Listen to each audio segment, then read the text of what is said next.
Look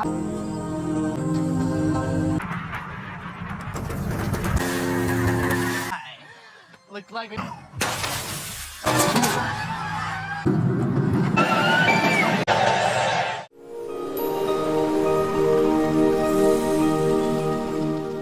Diawali dengan sebuah berita yang mengabarkan, jika sebuah komet bernama Halley akan segera melintasi bumi setelah 76 tahun kemudian. Seluruh masyarakat antusias untuk cepat-cepat melihat komet tersebut melalui teleskop, bahkan rela mengantri di observatorium untuk melihatnya lebih jelas lagi. Konon menurut kisah peradaban dahulu, komet tersebut memberikan rasa takut takjub dan tahayul, karena komet tersebut dianggap membawa bencana, sebagai tanda, jika Tuhan kini sedang murka atas dosa-dosa para manusia dahulu. Sementara itu di Swiss, komet Halley justru dipertandakan sebagai akan datangnya bencana alam, seperti gempa bumi hujan merah hingga lahirnya hewan berkepala dua. Namun dengan kemunculan komet Halley saat ini, kira-kira kejutan apa yang akan dialami oleh umat manusia? Langsung saja, kita ke cerita utamanya. Diperlihatkan sebuah mobil yang berisi 3 pemuda yang bernama Silinda, dan kakak beradik bernama Olive dan Castor, yang akan menuju ke sebuah tempat untuk melihat hujan meteor di sana. Diketahui, jika dulu daerah itu sangat rawan, karena daerah itu ditempati sebagai pembuangan limbah ilegal dan tindakan kejahatan kriminalitas. Tetapi sekarang, tempat itu kini sudah bersih dan aman, sehingga mereka berani kembali mengunjungi daerah itu setelah sekian lamanya. Namun perjalanan mereka terhambat, ketika mereka nyaris hampir menabrak pria tua itu. Pria tua itu pun menegurnya, untuk kembali berhati-hati lagi saat berkendara. Castor pun langsung meminta maaf padanya. Dilihat dari penampilannya, Castor menebak, jika pria tua itu seorang pelaut. Pria tua itu pun membenarkannya, dan pada malam nanti, ia akan pergi memancing di sebuah pantai, lalu mereka pun kembali melanjutkan perjalanannya.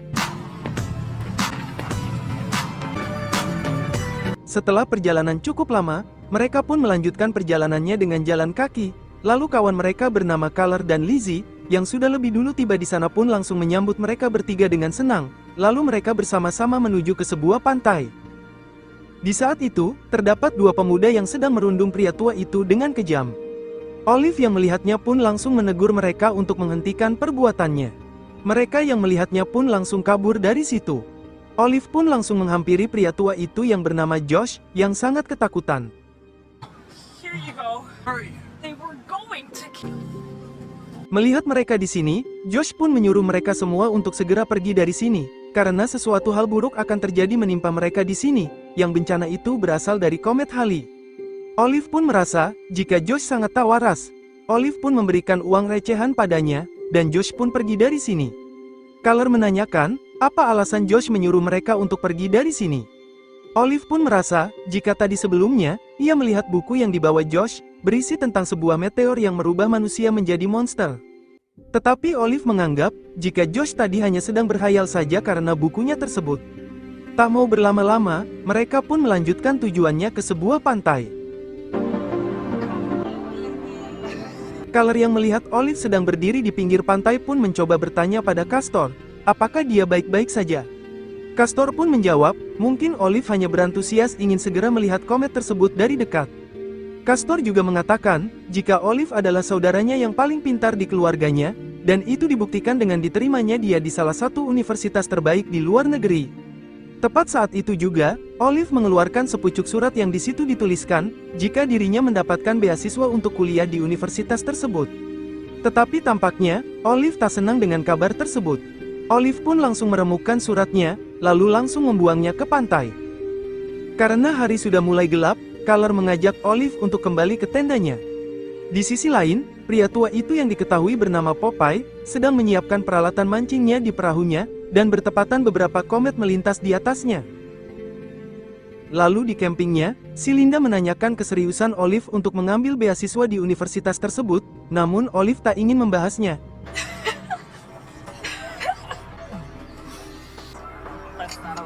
Di saat itu, tiba-tiba Olive mendengar suara di semak-semak di dekatnya.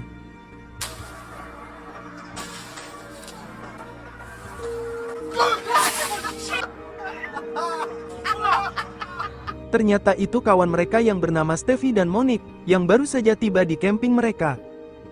Kembali lagi pada Popeye, yang kini dirinya sedang asyik memancing di tengah lautan. Ia pun juga sambil menikmati melihat beberapa komet yang melintas di atasnya.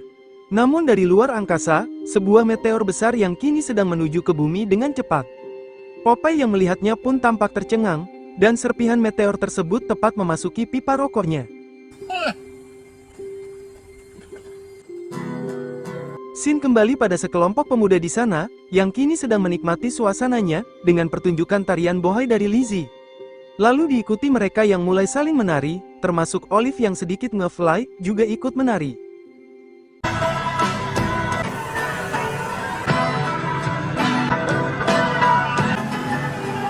Di perahunya, Popeye tampak kini sedang kejang-kejang seperti tersengat listrik, akibat efek dari jatuhan meteor tersebut. Sementara di campingnya, mereka mulai berkumpul bersama, dan Olive pun akhirnya terus terang, jika ia memutuskan untuk tak mengambil beasiswa universitas tersebut, karena dirinya ingin istirahat selama 2 tahun dahulu, dan ingin menikmatinya waktunya dengan bersenang-senang, yang selama ini dirinya habiskan untuk selalu belajar terus. Castor dan kawan-kawannya pun mendukung apa keputusan Olive, selagi hal itu membuat dirinya nyaman. Di sisi lain, Popeye kini sudah berada di tepi pantai. Dua pemuda perundung Josh tadi pun menghampirinya dengan mengejeknya, dan mencoba merundungnya.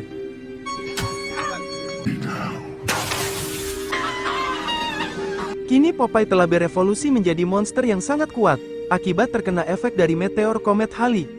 Lalu pemuda itu yang bernama Skid, langsung berlari menghampiri Olive dan kawan-kawannya. Ia langsung memberitahukan, jika kawannya telah dibunuh oleh Popeye yang berubah menjadi besar. Mereka hanya menertawakannya saja, dan Color pun mengusirnya dengan kasar. Castor pun mengira, bahwa Skid tadi mungkin hanya berhalusinasi saja, karena sosok Popeye yang mereka temui tadi sangat tua dan kecil, jadi tak mungkin sebesar dan sekuat itu. Kemudian, Lizzie mengajak Color untuk masuk ke dalam tendanya sebentar.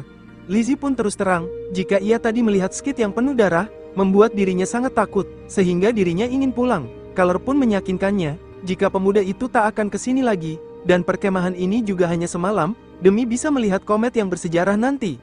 Lizzie pun mulai terhibur, dan mereka pun mulai beradu jigong juga. Sementara itu, Steffi yang kini sedang pergi sendirian untuk membuang air besar. Tanpa ia sadari, keberadaannya dari awal ternyata sudah diintai oleh Popeye, dan langsung saja dia mendekatinya.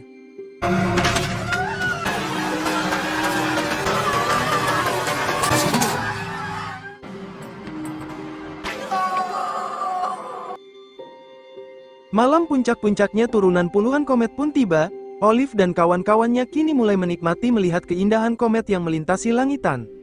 Kebetulan saja, salah satu komet jatuh di dekat mereka, dan mereka pun memutuskan untuk melihatnya. Sementara dua sejoli Color dan Lizzie, masih menikmati bercocok tanamnya di dalam tenda. Tak ingin mengganggunya, Olive dan kawan-kawannya pun langsung meninggalkannya. Tanpa mereka berdua sadari juga, Popeye kini sedang memantau, dan dia pun siap mengeksekusi seperti Steffi sebelumnya.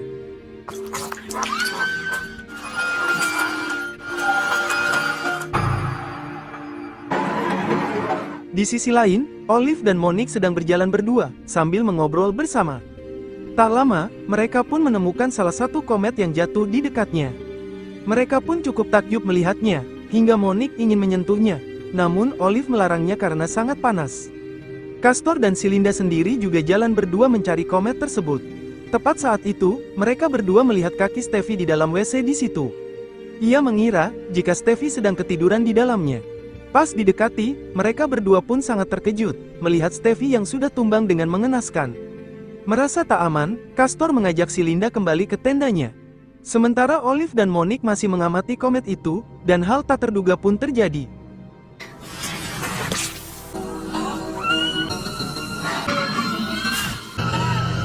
Olive yang sangat ketakutan pun meninggalkan jasad Monique di sana. Lalu Olive kebetulan bertemu dengan Castor dan Silinda. Mereka saling menceritakan apa yang telah terjadi pada Steffi dan Monique. Castor pun memutuskan untuk bersama-sama kembali ke mobilnya untuk pergi dari sini. Setelah kembali ke tendanya, mereka melihat Popeye yang sedang mengasah pisau di depan api unggun di sana, dan penasaran apa yang telah terjadi padanya. Castor pun menyusun rencana. Olive dan Silinda tetap di sini untuk mengawasi pergerakan Popeye, sementara Castor sendiri akan masuk ke dalam tendanya, untuk mengambil kunci mobilnya. Karena pakaian yang dipakai Castor terlalu cerah, akhirnya Olive menawarkan diri untuk mengambil kuncinya secara diam-diam. Olive pun mengendap-endap masuk ke dalam tendanya tanpa disadari oleh Popeye. Kemudian ia perlahan-lahan mencari kuncinya di dalam tas milik Castor. Setelah ditemukan, ia segera keluar dari tendanya. Namun sialnya, Popeye berhasil melihatnya, lalu menarik kakinya. Castor yang melihatnya langsung mengalihkan perhatian Popeye, dan dia pun memilih untuk mengejar Castor saja. Si Linda sendiri yang sedang berlari menuju ke mobilnya sangat terkejut. Ternyata mobilnya terbakar karena terkena jatuhan meteor itu. Olive yang berhasil menyusulnya juga melihatnya. Lalu Olive mengajak si Linda untuk bersembunyi terlebih dahulu. Saat bersembunyi, si Linda mengingat jika tadi pas di mobilnya, Castor menyebut jika daerah ini terdapat pabrik tempat pembuangan limbah kimia, yang berpikir mungkin saja Castor berlari ke arah sana, sekaligus bisa meminta bantuan seseorang di sana. Olive pun berpikir, jika pabrik itu mungkin berada di pinggir jalan, dan mereka berdua pun segera menuju ke sana. Sementara Castor sendiri masih terus berlari menghindari kejaran dari Popeye, yang terus mengejarnya. Singkat cerita, Olive dan si Linda berhasil tiba di sebuah pabrik kimia, dan berhasil bertemu dengan Castor. Namun mereka terkejut, melihat Popeye yang telah dekat dengan Castor dan Popeye pun langsung menangkapnya.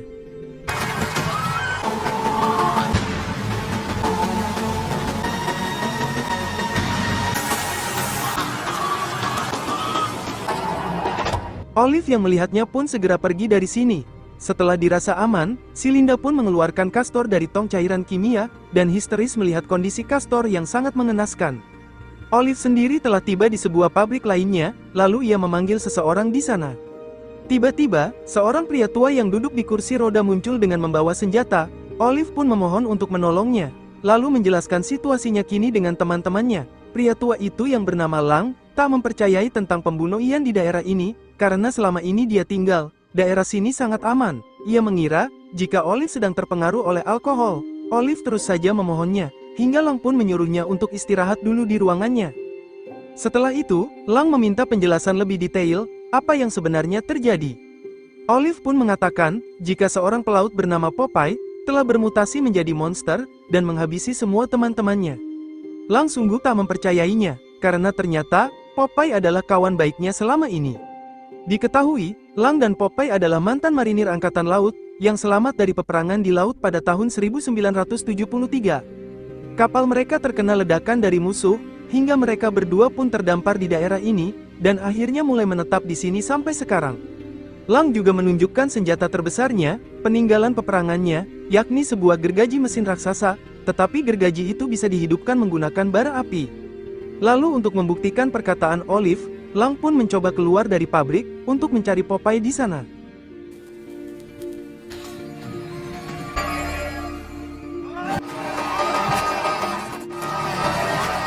Sementara si Linda kini terus merangkak, dan meminta pertolongan pada Olive. Namun sialnya, Popeye sudah di hadapannya. Olive yang mendengarnya, langsung mengambil palu di sana, dan mencoba melawan Popeye. Namun dirinya berhasil tercekik olehnya. Dari belakang, Skid pun muncul, lalu mencekik Popeye, kemudian ia mengambil serpihan meteor di pipa rokoknya.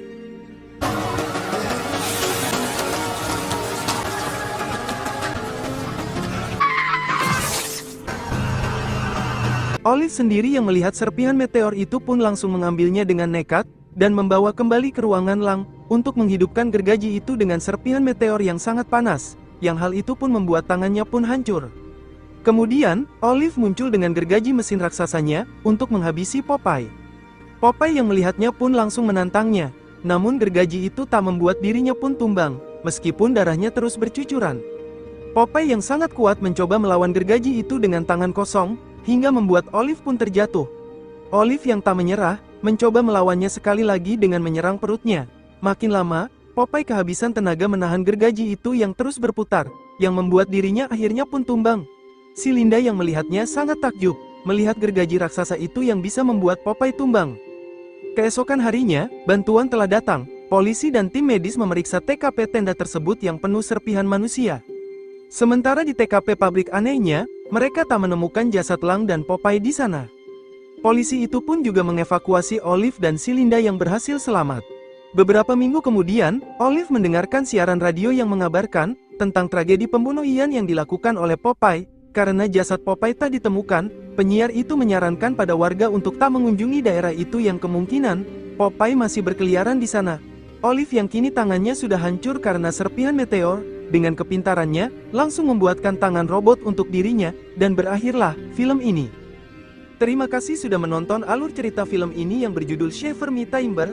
Tulis komentarmu tentang video ini. Jika suka dengan video ini, klik like, share, dan subscribe untuk mendapatkan notifikasi video terbaru selanjutnya. Dan semoga kalian semua diberi kesehatan dan dilancarkan rezekinya selalu.